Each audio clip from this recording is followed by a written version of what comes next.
கர்த்தருடைய பரிசுத்த நாமத்திற்கு மகிமை உண்டாவதாக. மீண்டும் இந்த இரவில் சத்தியத்தின் நேர நிகழ்ச்சியின் மூலம் உங்களை சந்திப்பதில் மிகவும் சந்தோஷப்படுகிறேன். கர்த்தர் நம்மோடு பேசுவாராக. கர்த்தர் உங்களை உங்களுடைய குடும்பங்களை ஆசீர்வதிப்பாராக. இந்த நாளிலும் செய்திக்கு ஆதாரமாக உன்னத பாட்டு 2ஆம் அதிகாரம் 2வது வசனத்தை நாம் எடுத்துக்கொள்ளலாம். முள்ளுகளுக்குள்ளே லீலி புஷ்பம் எப்படி இருக்கிறதோ அப்படியே குமாரத்திகளுக்குள்ளே எனக்கு பிரியமானவளும் இருக்கிறாள். முள்ளுகளுக்குள்ளே லீலி புஷ்பம் எப்படி இருக்கிறதோ அப்படியே குமாரத்திகளுக்குள்ளே எனக்கு பிரியமானவளும் இருக்கிறாள் என்று சொல்லி இங்கே நாம் வாசிக்கிறோம். இந்த லீலி புஷ்பம் முள்ளுகளுக்குள்ளே இருக்கிறது என்று சொல்லப்பட்டு இருக்கிறது. இந்த லீலி புஷ்பம் முள்ளுகளுக்குள்ளே இருந்தாலும் அது மலர்கிறது, அது வாசனை வீசுகிறது. அப்படியாகத்தான் கர்த்தருக்கு பிரியமானவர்களும் முள்ளுகளுக்குள்ளே இருக்கிறார்கள் என்று சொல்லி இந்த வசனத்தின் மூலம் நம்ம அறிய முடிகிறது. அப்படி என்று சொன்னால், நான் இந்த நாள் இரவில் முள் என்கிற தலைப்பில் வாழ்க்கையில முள்ளின் அனுபவங்கள் என்ன, அந்த முள்ளின் அனுபவங்களை கர்த்தர் எப்படி மாற்றுகிறார் என்று சொல்லி ஒரு செய்தியை நான் உங்களுக்கு சொல்ல விரும்புகிறேன். மீண்டும் உங்களுக்கு நினைவுபடுத்துகிறேன். லீலி புஷ்பம் முள்ளுகளுக்குள் எப்படி இருக்கிறதோ அப்படி எனக்கு பிரியமானவளும் இருக்கிறாள். நாம் கர்த்தருக்கு பிரியமானவர்களாய் இருக்கலாம், கர்த்தரை தேடுகிறவர்களாய் ஆராதிக்கிறவர்களாய் இருக்கலாம். ஆனாலும் நம்முடைய வாழ்க்கையில அநேக முள்ளின் அனுபவங்கள், நெருக்கங்கள், வேதனைகள் காணப்படுகிறது. அதை வேதத்தின் மூலம் நாம் இந்த நாளில, இந்த இரவில் நாம் அறிந்து கொள்ள போகிறோம். முதலாவதாக 2 சாமுவேல் 23ஆம் அதிகாரம் 6வது வசனத்துல இப்படியாய் சொல்லப்பட்டு இருக்கிறது. பேலியாளின் மக்கள் அனைவருமோ கையினால் பிடிக்க கூடாததா எரிந்து போடப்பட வேண்டிய முள்ளுகளுக்கு சமமானவர்கள் என்று சொல்லப்பட்டு இருக்கிறது. பேலியாளின் மக்கள் எரிந்து போடக்கூடிய ஒரு முள்ளுக்கு ஒப்பாயிருக்கிறார்கள், சமமாயிருக்கிறார்கள் என்று சொல்லப்பட்டு இருக்கிறது. இங்கே தாவீது தன்னுடைய கடைசி வார்த்தை என்று சொல்லி இந்த அதிகாரத்துல நாம பார்க்கிறோம். அவருடைய வாழ்க்கையின் அனுபவத்தை சொல்லுகிறார். இந்த பேலியாளின் மக்கள் என்று சொன்னால் அது புறஜாதியை குறிக்கிறது, ரட்சிக்கப்படாதவர்களை குறிக்கிறது. நன்றாய் புரிந்து கொள்ளுங்கள் தேவ பிள்ளைகளை. எண்ணாகமம் 33ஆம் அதிகாரம் 55வது வசனத்துல நாம் பார்க்கும்போது அங்கே சொல்லப்பட்டு இருக்கிறது, நீங்கள் தேசத்தை சுதந்திரிக்கும் போது அந்த தேசத்தின் ஜனங்களை துரத்தி விடாவிட்டால் உங்களுடைய கண்களுக்கு அவர்கள் முள்ளாய் இருப்பார்கள் அப்படி என்று சொல்லப்பட்டு இருக்கிறது. அப்படி என்று சொன்னால் இன்றைக்கு ரட்சிக்கப்படாத ஜனங்கள் மத்தியில நாம இருக்கிறோம், புறஜாதிகள் மத்தியில இருக்கிறோம். அநேக நேரங்களில அவர்களே நமக்கு முள்ளாய் இருக்கிறார்கள். ரட்சிக்கப்பட்ட ஜனங்களுக்கு ரட்சிக்கப்படாதவர்கள், மற்றவர்கள் மட்டுமல்ல. இயேசு கிறிஸ்து ஊழிய நாட்கள்ல சொன்னார், ஒருவனுடைய சத்துருக்கள் அவனுடைய வீட்டாரே என்று சொல்லி. அப்படி என்று சொன்னால் ரட்சிக்கப்பட்ட பிள்ளைகளுக்கு குடும்பத்தில் ரட்சிக்கப்படாதவர்களே முள்ளாய் இருக்கலாம். நான் முதலாவதாக உங்களுக்கு சொல்லுகிறேன், இந்த முள்ளின் அனுபவம் என்ன. லீலி புஷ்பம் முள்ளுகளுக்குள்ள இருக்கிறது போல எனக்கு பிரியமானவளும் இருக்கிறாள். நான் இந்த உலக வாழ்க்கையில இப்படிப்பட்டதான அனுபவத்துல தான் கடந்து போக வேண்டியது இருக்கிறது. அப்படி என்று சொன்னால் முள்ளாய் காணப்படுகிற காரியம் என்ன? புறஜாதிகள், கர்த்தரை அறியாதவர்கள் நமக்கு முள்ளாய் இருக்கிறார்கள். அது மட்டுமல்ல, நம்முடைய வீட்டாரே நமக்கு சத்துருவாய் இருக்கிறார்கள். அதற்கும் கூட வேதத்திலிருந்து சில காரியங்களை நான் உங்களுக்கு சொல்ல விரும்புகிறேன். 1 சாமுவேல் 1ஆம் அதிகாரம் 6வது வசனத்துல நாம பார்க்கும்போது, அந்த பெனின்னாள் அந்த அன்னாளை விசனப்படுத்தினாள். அவள் ஒரே குடும்பத்தை, ஒரே கணவனுக்கு 2 மனைவிகள், அன்னாள் பெனினாள். நாம் நன்றாய் அறிந்திருக்கிறோம், இந்த அன்னாளுக்கு குழந்தை இல்லை.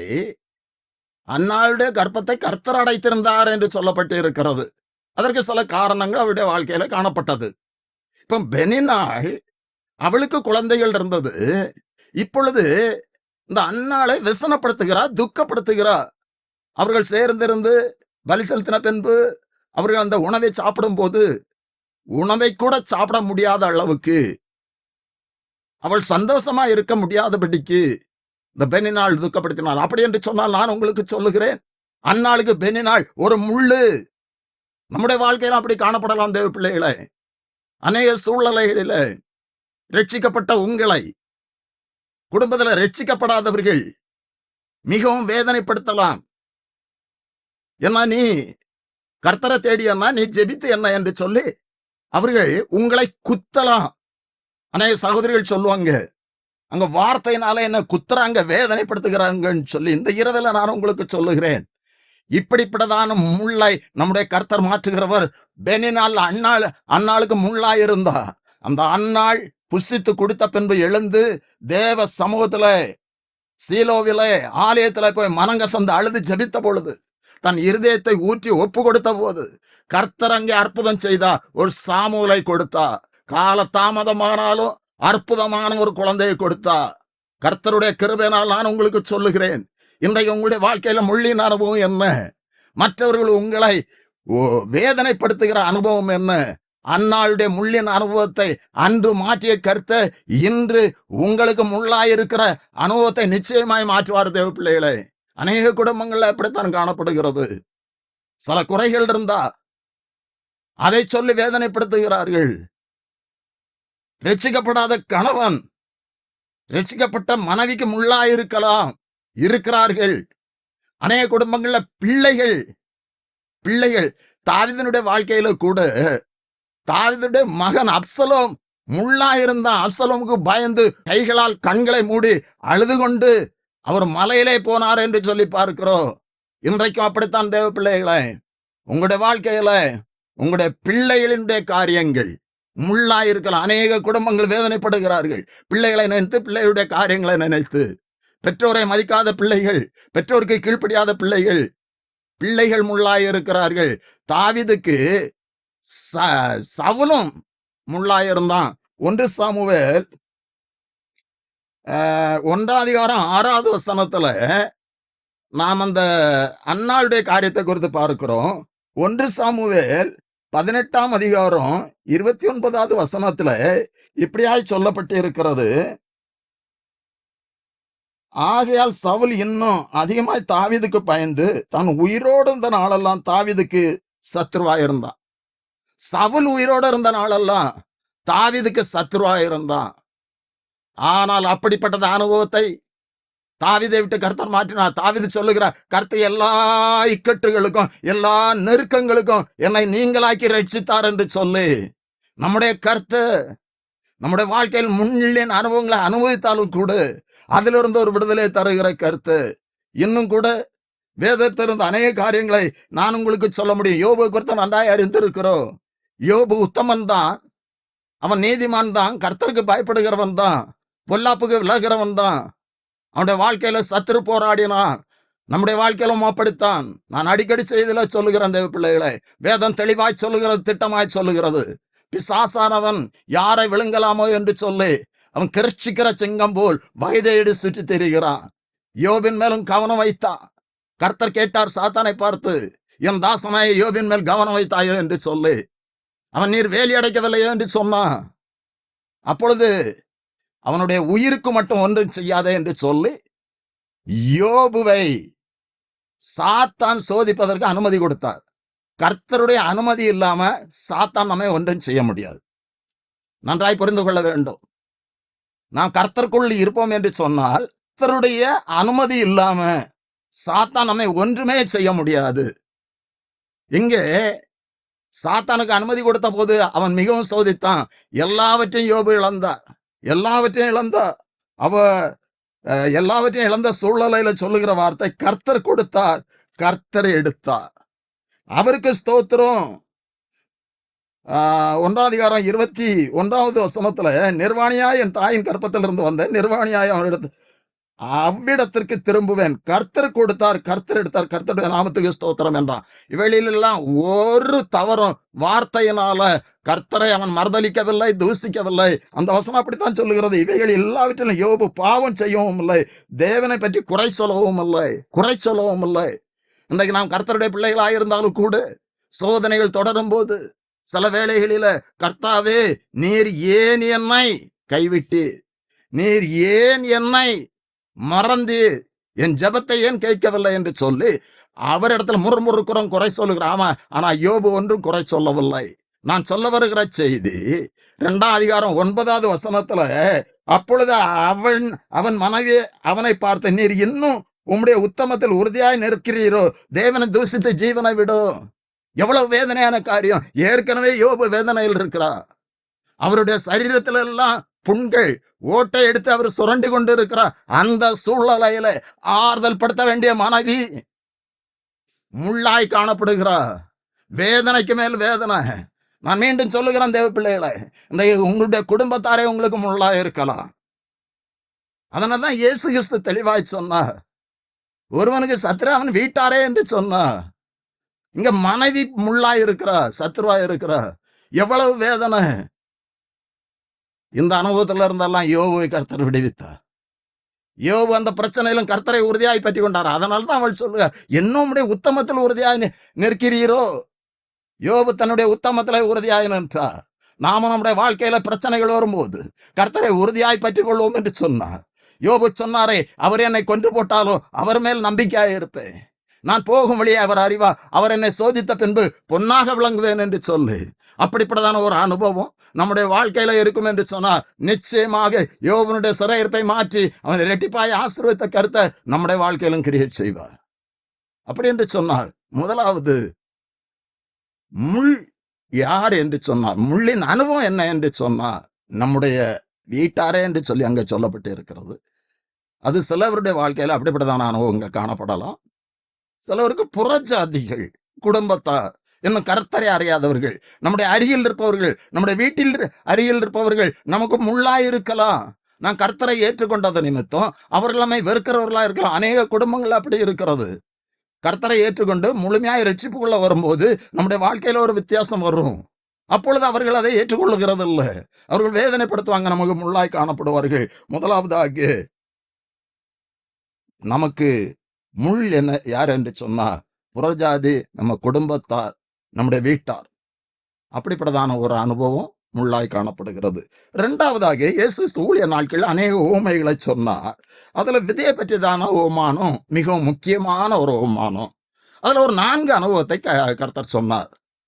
மத்தேயு 13ஆம் அதிகாரம் 3வது வசனத்துல அவர் அநேக விசேஷங்களை உவமையாக அவர்களுக்கு சொன்னார். கேளுங்கள், விதைக்கிறவன் ஒருவன் விதைக்க புறப்பட்டான். விதைக்கிறவன் ஒருவன் விதைக்க புறப்பட்டான். வேதம் படித்தவர்கள் நன்றாய் அறிந்திருக்கிற ஒரு பகுதி இது. அப்ப அது ஒரு 4 அனுபவத்தை அங்கே சொல்லுகிறார். விதைக்கிறது, வழியருகே விழுந்த விதையை பறவைகள் பொறுக்கி கொண்டு போனது. அடுத்தது, இந்த கற்பாறை நிலத்தில் விழுந்தது. அது வளர்ந்தது, வேறு இல்லாதனால அது பலன் கொடுக்க முடியவில்லை, கருகி போயிடுச்சு. அடுத்தது, முள்ளுள்ள இடங்களில விழுந்தது. அது வளர்ந்தது, ஆனா கனி கொடுக்க முடியல. அடுத்து நல்ல நிலத்துல விழுந்தது. அது 30, 60, 100 பலன் கொடுத்தது. இதை எக்ஸ்பிளைன் பண்ணும்போது, விளக்கும் போது இயேசு கிறிஸ்து சொன்ன ஒரு காரியம் அந்த 22வது வசனத்துல சொல்லப்பட்டு இருக்கிறது. முள்ளுள்ள இடங்களில் விதைக்கப்பட்டவன் வசனத்தை கேட்கிறவனாயிருந்தும் உலக கவலைகள். நான் 2வதாக உங்களுக்கு சொல்லுகிறேன், நம்முடைய வாழ்க்கையின் முள்ளின் அனுபவம் என்ன? பிரசங்க வாக்கியத்தை நான் உங்களுக்கு நினைவுபடுத்துகிறேன். லீலி புஷ்பம் முள்ளுகளுக்குள் எப்படி இருக்கிறதோ அப்படியே எனக்கு பிரியமானவளும் பிரியமானவனும் இருக்கிறான். முதலாவதாக, நம்மை சுற்றி இருப்பவர்கள் புறஜாதி நம்மளுக்கு முள்ளாய் இருக்கிறார்கள். இஸ்ரவேல் ஜனங்களுக்கு அப்படித்தான் இருந்தார்கள். அதனால்தான் அவர்களை துரத்தை விட சொன்னார். துரத்தை விடாட்டு உங்களுக்கு அவர் இறுதி வர அவர்கள் முள்ளாய் இருப்பார்கள் என்று சொல்லி வேத வார்த்தை, கர்த்தருடைய வார்த்தை சொல்லுகிறது. இரண்டாவதாக, இங்கே இந்த விதையை பற்றியதான ஓமானத்திலே அந்த பகுதியில 4 காரியங்களை இயேசு சொன்னார். அதுல முள்ளுள்ள இடங்களில் விழுந்த விதையை குறித்து அவர் விளக்கும் போது, அது வளர்ந்து கனி கொடுக்க முடியாத ஒரு காரணம் கவலை ஒரு முள்ளாய் காணப்படுகிறது. இன்றைக்கு அநேகருடைய வாழ்க்கையில சில வசதிகள் இருக்கலாம், வாய்ப்புகள் இருக்கலாம், ஆனா ஏதாவது ஒரு பிரச்சனை, அந்த கவலையை நினைத்து அவர்கள் வேதனைப்பட்டு கொண்டு இருக்கிறார்கள். அந்த கவலை அவர்களுக்கு முள்ளாய் காணப்படுகிறது. பக்தருடைய வாழ்க்கையிலும் அப்படிப்பட்டதான அனுபவம் காணப்பட்டது. இந்த கவலை குறித்து வேதம் என்ன சொல்லுகிறது, இயேசு என்ன சொன்னார்? இன்றைக்கு கவலையோடு இருக்கிற சகோதரா, சகோதரி, தேவ பிள்ளைகளை, நமக்கு ஒரு ஆறுதல் இயேசுனுடைய வார்த்தை. முதலாவதாக சொன்னேன் முள்ளின் அனுபவம் என்ன என்று சொல்லி. இரண்டாவதாக முள்ளின் அனுபவம் இந்த உலக பிரகாரமான கவலை. அதான் முள்ளுள்ள இடத்தில் விழுந்த விதையை குறித்து அவர் விளக்கும் போது அந்த உலக கவலைகள் அதை நெருக்கி போடுகிறது என்று சொல்லப்பட்டு இருக்கிறது. இயேசு மலை பிரசங்கத்துல அழகாக சொன்னார், நீங்கள் உங்களுடைய உணவுக்காக உடைக்காக கவலைப்படாதிருங்கள். மத்தேயு 6 அதிகாரம் 25வது வசனத்துல இருந்து தொடர்ந்து அநேக காரியங்களை சொன்னார். காட்டு புஷ்பங்களை கவனித்து பாருங்கள், விதைக்கிறதும் அல்ல அறுக்கிறதும் அல்ல. அப்படி ஆகாயத்து பட்சிகளை கவனித்து பாருங்கள், அவர்களையும் நம்முடைய தேவன் பிழைப்பூட்டுகிறார். அப்படி என்று சொல்லி அநேக காரியங்களை சொன்னார். சொல்லிட்டு இறுதியாக இந்த 34வது வசனத்தில் அவர் சொன்னது, நாளைய தினத்தை குறித்து நீங்கள் கவலைப்படாதீர்கள் என்று சொன்னார். அதனதின் பாடு அதனதின் நாளைக்கு போதும் அப்படி என்று சொன்னார். நாம் எல்லாருக்கும் தெரிந்த வசனம் தான். அந்த வசனம் இப்படியாய் சொல்லுகிறது, மத்தேயு 6 அதிகாரம் 34வது வசனம், ஆகையால் நாளைக்காக கவலைப்படாதிருங்கள், நாளைய தினம் தன்னுடையவைகளுக்காக கவலைப்படும், அந்தந்த நாளுக்கு அதன் பாடு போதும். நாளைய தினம், நாட்கள் கர்த்தருடைய கரத்துல இருக்கிறது, காலங்கள் கர்த்தருடைய கரத்துல இருக்கிறது. நாளைய தினத்துல நமக்கு என்ன வேண்டும், என்ன செய்ய வேண்டும் என்பது கர்த்தர் பார்த்து கொள்வார். அதனால்தான் நாளைய தினத்தை குறித்து கவலைப்படாதீர்கள் என்று சொல்லப்பட்டு இருக்கிறது. இன்றைக்கு கவலைகளினால நாம் கர்த்தரோடு நெருங்க முடியாதபடி காணப்படுகிறது. கவலை கர்த்தரை விட்டு பிரிக்கிறது அநேகருடைய வாழ்க்கையில. நீதிமொழிகள் 12 அதிகாரம் 25வது வசனம் சொல்லுகிறது, இருதயத்தின் கவலை அதை ஒடுக்கும் என்று சொல்லப்பட்டு இருக்கிறது. கவலைப்படும் போது இருதயம் பாதிக்கப்படுகிறதா, அதனால் நோய்கள் வருகிறது. அன்பான தேவனுடைய பிள்ளைகளை, இந்த இரவில நான் உங்களுக்கு சொல்லுகிறேன், கவலையோடு வேதனையோடு இருக்கிற தேவ பிள்ளைகளே, நான் கவலைப்படுகிறதுனால எவன் தன் சரீரத்தை ஒரு முழத்தை கூட்டுவான், சரீரத்தில் ஒரு முழத்தை கூட்டுவான். அப்படி என்று சொன்னால் நீங்கள் கவலைப்படுகிறதுனால உங்களால் ஒன்றும் செய்ய முடியாது, ஒன்றும் நடக்காது. நீங்கள் ஏன் கவலைப்படுகிறீர்கள் அப்படி என்று சொல்லி இயேசு கிறிஸ்து கேட்டார். மார்த்தாளை குறித்து சொல்லும் போது இயேசு கிறிஸ்து லூக்கா 10 அதிகாரம் 41வது வசனத்துல, மார்த்தாள் தன்னுடைய வீட்டிலே இயேசு கிறிஸ்துவை ஏற்றுக்கொண்டாள். அங்கே அவள் அநேக வேலைகளை செய்தாள். மரியாளோ இயேசுடைய பாதத்தில் அமர்ந்திருந்து அவள் வார்த்தைகளை, வசனத்தை கேட்டுக்கொண்டிருந்தாள். மார்த்தாள் எனக்கு உதவி செய்யும்படி என் சகோதரியிடத்தில் சொல்லும் என்று சொன்ன போது இயேசு கிறிஸ்து சொன்ன வார்த்தை, மார்த்தாளே மார்த்தாளே, நீ அநேக காரியங்களை குறித்து கவலைப்பட்டு கலங்குகிறாய். கவலைப்படும் போது கலக்கம் வரும். நீ அநேக காரியங்களை குறித்து கவலைப்பட்டு கலங்குகிறாய். தேவையானது ஒன்று. மரியாள் தன்னை விட்டு எடுபடாத நல்ல பங்கு தெரிந்து கொண்டா. தேவையானது ஒன்று. இன்றைக்கு நாம் அநேக காரியங்களை குறித்து கவலைப்படுகிறோம். நாளைய தினத்திற்கு குறித்து கவலைப்படுகிறோம். நாளைய தினம் நம்முடைய எதிர்காலம் எப்படி இருக்கும், என்னுடைய எதிர்காலம் எப்படி இருக்கும், என் பிள்ளைகளுடைய எதிர்காலம் எப்படி இருக்கும். கற்பனை அல்ல வாழ்க்கை. கர்த்தரை சார்ந்து நாம் வாழும்போது அவர் பார்த்துக் கொள்வார். அதன் காலத்துல எல்லாவற்றையும் நேர்த்தியாக செய்வார். கர்த்தருடைய கிருபையினால் நான் உங்களுக்கு சொல்லுகிறேன், கர்த்தருடைய வார்த்தை சொல்லுகிறேன். இந்த இரவிலை கவலைப்பட்டு கலங்குகிற தேவ பிள்ளைகளே, அந்த கவலை ஒரு முள்ளாய் காணப்படுகிறது. அந்த முள்ளின் அனுபவம் அந்த விதையை வளர முடியாதபடி, கனி கொடுக்க முடியாதபடி தடை பண்ணுகிறது. அதுபோல கவலை நாம் செய்ய வேண்டிய கடமைகளை செய்ய முடியாதபடி தடை பண்ணும். கர்த்தருக்காக நாம் வாழ முடியாதபடி, பலன் கொடுக்க முடியாதபடி, ஆவிக்குரிய கனிகளை நம்மில வெளிப்படுத்த முடியாதபடி அந்த கவலை நம்மை தடுக்கும். அதான் ஆவிக்குரிய கனிகள்ல சொல்லப்பட்ட சமாதானம், சந்தோஷம். நான் கர்த்தருக்குள்ள நான் ஒரு சந்தோஷமா இருக்க வேண்டும். வேதத்தில் அநேக பேர் கவலைப்பட்டார்கள். லூக்கா 23 அதிகாரம் 34வது வசனத்திலும் கூட இப்படியாய் சொல்லப்பட்டு இருக்கிறது, லௌகீக கவலைகளினால் உங்களுடைய இருதயம் பாரம் அடையாதபடி அந்த நாள் சமீபமாய் இருக்கிறபடி நீங்கள் எச்சரிக்கையாயிருங்கள்.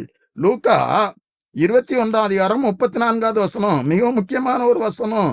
உங்கள் இருதயம் பெருந்தெண்டியினாலும் வெறியினாலும் லௌகீக கவலைகளினாலும் பாரமுடையாத படிக்கும், நீங்கள் நினையாத நேரத்துல அந்த நாள் உங்கள் மேல் வராதபடிக்கும் எச்சரிக்கையாயிருங்கள். நான் கவலைப்பட்டு கலங்கி கர்த்தருடைய வார்த்தை கை கொள்ள முடியாதபடி காணப்பட்டா அந்த நாள் இயேசு கிறிஸ்து வருகை அது மிக சமீபம். அது வரும்போது நான் கவலையினால அவரை சந்திக்க ஆயத்தப்பட முடியாதபடி கவலை தடையா இருக்கக்கூடாது. அதனால எச்சரிக்கையா இருங்கள் என்று சொல்லப்பட்டு இருக்கிறது. இன்றைக்கு உலக பிரகாரமான அநேக காரியங்கள்லாம் நம்ம எச்சரிக்கையா இருக்கிறோம்.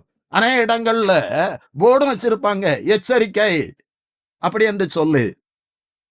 நம்முடைய வாழ்க்கையில நாம் எச்சரிக்கையா இருக்க வேண்டிய ஒரு காரியம் இங்கே சொல்லப்பட்டு இருக்கிறது. இந்த லௌகீக கவலைகளினால் நம்முடைய இருதயம் பாரமடையாதபடி. இன்றைக்கு நம்முடைய வாழ்க்கை எப்படி இருக்கிறது பிள்ளைகளே? இந்த லௌகீக கவலை, உலக கவலை நம்மை பாரப்படுத்துகிறது, நெருக்குகிறது. இந்த கவலை முள்ளாய் இருக்கிறது. நான் மீண்டும் சொல்லுகிறேன், இயேசு கிறிஸ்து விதையை குறித்துதான் ஓமானத்துல தெளிவாய் சொன்னார். முள்ளுள்ள இடங்களில் விழுந்த விதையை அவர் விளக்கும் போது அது உலக கவலைகளினால் நெருக்கப்படுகிறது. அது கனி கொடுக்க முடியாதபடி அது தடை பண்ணுகிறது.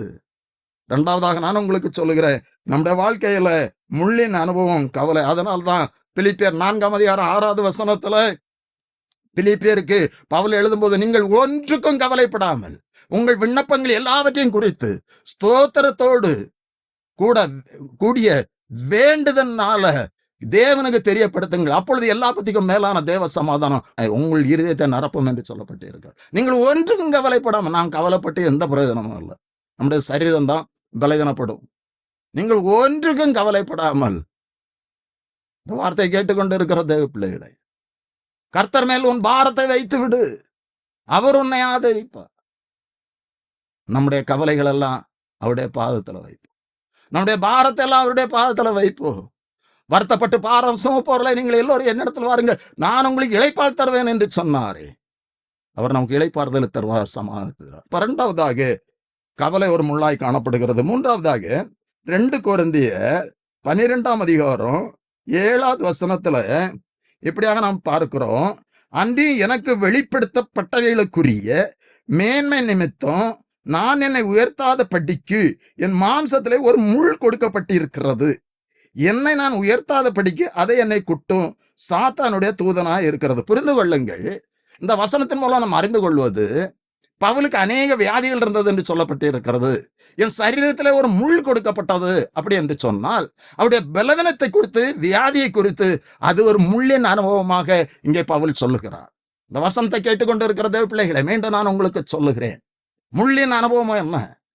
இங்கே பவுல் சொல்லுகிறது, அவருடைய பலவீனம் ஒரு முள்ளாய் காணப்படுகிறது. தொடர்ந்து அங்கே சொல்லப்பட்டு, அது என்னை விட்டு நீங்கும்படி நான் 3 தரம் கர்த்தரிடத்தில் வேண்டிக் கொண்டேன், அதற்கு அவர் என் கிருபை உனக்கு போதும், பலவீனத்தில் என் பலம் பூர்ணமாய் விளங்கும் என்று சொன்னார். இதற்காக 3 நேரம் ஜெபித்தாராம். இந்த பலவீனம் என்னை விட்டு மாறணும், முள்ளின் அனுபவம் என்னை விட்டு மாற வேண்டும் என்று சொல்லி. ஆனா கர்த்தர் சொன்ன பதில், என் கிருபை உனக்கு போதும், உன் பலவீனத்துல என் பலன் பூர்ணமாய் விளங்கும்.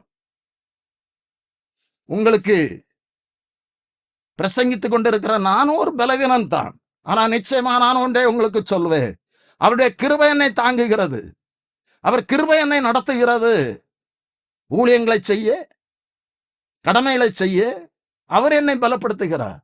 அதனால்தான் தான் அவர் சொன்னார், என்னை பலப்படுத்துகிற கிறிஸ்துவினாலே எல்லாவற்றையும் செய்ய எனக்கு பலன் உண்டு. அன்பான தேவனுடைய பிள்ளைகளே, இந்த இரவில நான் உங்களுக்கு சொல்லுகிறேன், பலவீனத்தினால், வியாதியினால் வேதனைப்பட்டு கொண்டு இருக்கிற தேவ பிள்ளைகளே, நம்முடைய சரீரம் பலவீனமானதுதான், ஆனா ஆவிய உற்சாகம் உள்ளது என்று சொல்லப்பட்டு இருக்கிறது. பவுலுக்கு பலவீனம் ஒரு முள்ளா இருந்தது என்று சொல்லுகிறார். நம்முடைய வாழ்க்கையில நம்முடைய சரீரத்தில் காணப்பட்ட பலவீனம், வியாதிகள் ஒரு முள்ளாய் காணப்படுகிறது. ஆனால் அன்று பவுலுக்கு கர்த்தர் சொன்ன பதில், என் கிருபை உனக்கு போதும், உன் பலவீனத்துல என் பலன் பூரணமாய் விளங்கும். இன்று நமக்கு சொல்லுகிறார், என் கிருபை உனக்கு போதும், உன்னை நான் பலப்படுத்துவேன், நீ செய்ய வேண்டிய கடமைகளை செய்ய பலப்படுத்துவேன். இன்றைக்கு அநேக பேர் வியாதியினால வேதனைப்பட்டு கொண்டு இருக்கிறார்கள். பலவீனத்தினால கடமைகளை செய்ய முடியாதபடி காணப்படுகிறார்கள். இந்த இரவில பவுலை போல் நாம் ஜெபிப்போம் தேவ பிள்ளைகளை. பவுல் 3 வேளை ஜெபித்தார் என்று சொல்லி பார்க்கிறோம். அவருடைய ஜெபத்தை கர்த்தர் கேட்டார், கேட்கவில்லை என்று சொல்லவில்லை. சில நேரங்கள்ல நம்முடைய ஜெபத்திற்கு பதில் கொஞ்சம் வித்தியாசமாய் வரலாம். ஆனால் ஜெபத்தை கேட்கிற தேவன் நான் எதிர்பார்க்கிறபடி இல்லாமல், இப்ப பவுலிடத்துல கர்த்தர் சொன்னது, அவருடைய ஜெபத்தை கேட்டார். ஆனா உனக்கு பலவீனம் இருக்கும், ஆனா என் கிருபை உன்னை தாங்கும். வேதத்தில் அநேக பேர் இந்த முள்ளின் அனுபவத்தில் காணப்பட்டார்கள், கடந்து சென்றார்கள். அநேக பேரை நாம் பார்க்க முடியும். உதாரணத்துக்கு சில பேரை உங்களுக்கு நினைவுபடுத்த விரும்புகிறேன். மார்க்கு 5ஆம் அதிகாரம் 25வது வசனத்துல நம்ம பார்க்கும்போது, இயேசு கிறிஸ்துவை அறிந்த ஒரு சகோதரி, பெரும்பாடுள்ள சகோதரி என்று சொல்லப்பட்டு இருக்கிறது. பெரும்பாடு என்று சொன்னால் ஸ்திரீகளுக்குரிய ஒரு அது பலவீனமாய் வியாதியாய் காணப்படுகிறது. அப்பொழுது 12 வருஷமாய் பெரும்பாடு உள்ள ஒரு ஸ்திரீ அநேக வைத்தியர்களால் மிகவும் வருத்தப்பட்டு, மருத்துவம் பயன் இல்லை என்று சொல்ல முடியாது. மருத்துவம் நமக்கு பயனுள்ளதா இருந்தாலும் கர்த்தருடைய கிருபை இருந்தால் தான் அதன் மூலமா நமக்கு ஒரு பயன் கிடைக்கும். இங்க அநேக வைத்தியர்களால் வருத்தப்பட்டாள். தனக்கு உண்டானதெல்லாம் விற்று வைத்தியருக்கு கொடுத்தார். அந்த நாட்களிலே அப்படிப்பட்டதான அனுபவம் இருந்திருக்கிறது. தனக்கு உண்டானதெல்லாம் ஒன்று இல்லாத சூழ்நிலையில இன்றைக்கு அநேக பேர் அப்படித்தான். தன்னிடத்துல சில வாய்ப்புகள் இருக்கும்போது அதை பயன்படுத்துவார்கள். ஒன்று இல்லாத சூழ்நிலையில இயேசுவை தேடுவார்கள். ஆனா எந்த சூழ்நிலையில இயேசுவை தேடினாலும் அவர் கைவிடாதவர். இந்த இரவில நான் உங்களுக்கு சொல்லுகிறேன், இன்றைக்கு நீங்க எந்த அனுபவத்துல இருக்கிறீங்க? முள்ளின் அனுபவம் உங்களை நெருக்குகிறதா? இவளுக்கு 12 வருடமாய் நான் 3வதாக உங்களுக்கு சொல்லிக் கொண்டு இருக்கிறது. பவுல் சொன்னார், அவருடைய பலவீனம் ஒரு முள்ளு. இன்றைக்கு நமக்கும் அப்படிப்பட்டதான அனுபவம் காணப்படுகிறது. 12 வருடம் இயேசு கிறிஸ்துவை அவள் தேடி வந்தா. பழைய ஏற்பாட்டின்படி இப்படிப்பட்டதான அனுபவம் உள்ள அந்த ஸ்திரீ இயேசு கிறிஸ்துவை தொட முடியாது. ஆனாலும் இயேசு கிறிஸ்து நியாயப்பிரமாணத்தின் சாபத்திற்கு நம்மை அவருடைய மரணத்தின் மூலம் விடுவித்தார். அவருடைய நாட்களிலும் அதற்கு ஒரு விடுதலையை தந்தார். இங்க இயேசு கிறிஸ்துவ சரீரத்தை அவள் தொட்டாள். அவளுக்கு நான் இயேசு கிறிஸ்துவை தொடுவதற்கு எனக்கு தகுதி இல்லை, நான் அவரை தொட முடியாது, அவருடைய வஸ்திர தொங்கலையாவது தொடுவேன் என்று சொன்னார். அவருடைய விசுவாசத்தை பாருங்கள். கூட்டம் அதிகமாயிருந்தது. அவள் ஆனாலும் இந்த கூட்டத்தின் நடுவில் வஸ்திர தொங்கலை தொட்ட பொழுது வல்லமை உடனே புறப்பட்டது. அவள் அந்த விடுதலை உணர்ந்தாள். இயேசு கிறிஸ்துவும் அதை உணர்ந்தார். என்னை தொட்டது யார்? சீசர்கள் சொன்னாங்க, அநேக ஜனங்கள் இருக்காங்க, எப்படி நாங்கள் அறிய முடியும் என்று சொல்லி. உடனே அந்த சகோதரி முன்னால வந்தாள். 33வது வசனம் இப்படியா சொல்லுகிறது, தன்னிடத்துல சம்பவித்ததை அறிந்த அந்த ஸ்திரீயானவள் பயந்து நடுங்கி அவர் முன்பாக வந்து விழுந்து உண்மையெல்லாம் அவருக்கு சொன்னாள். உண்மையெல்லாம் என்ன சொன்னா?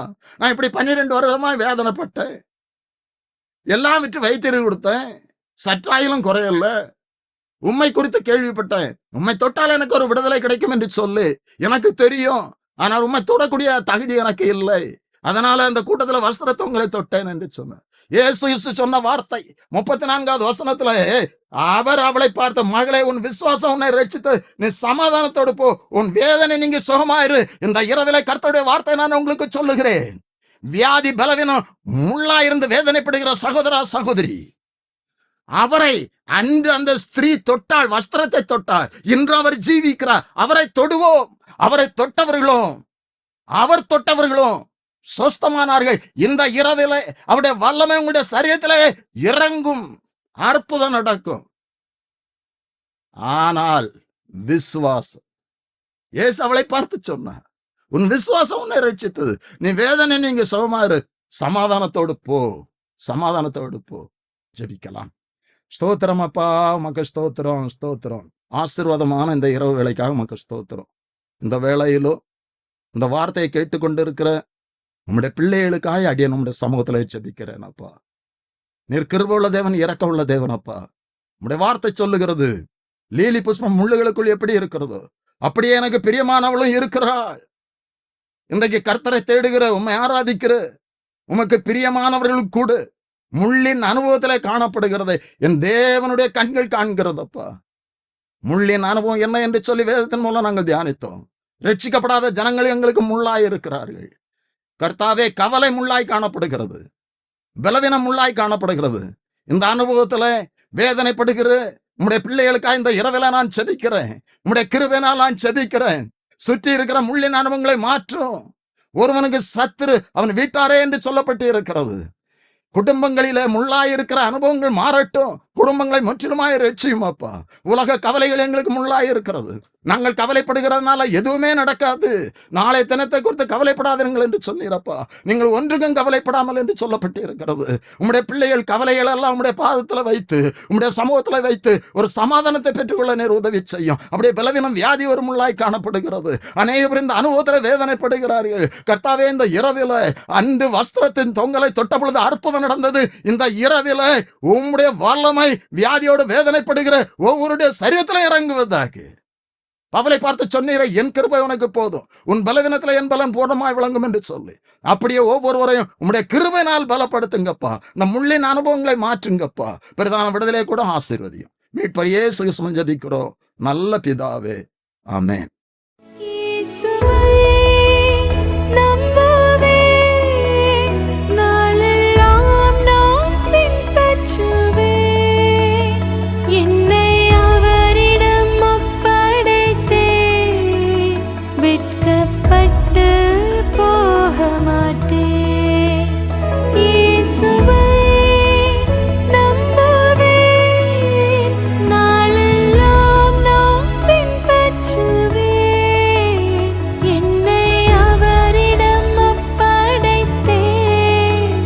வெட்கப்பட்ட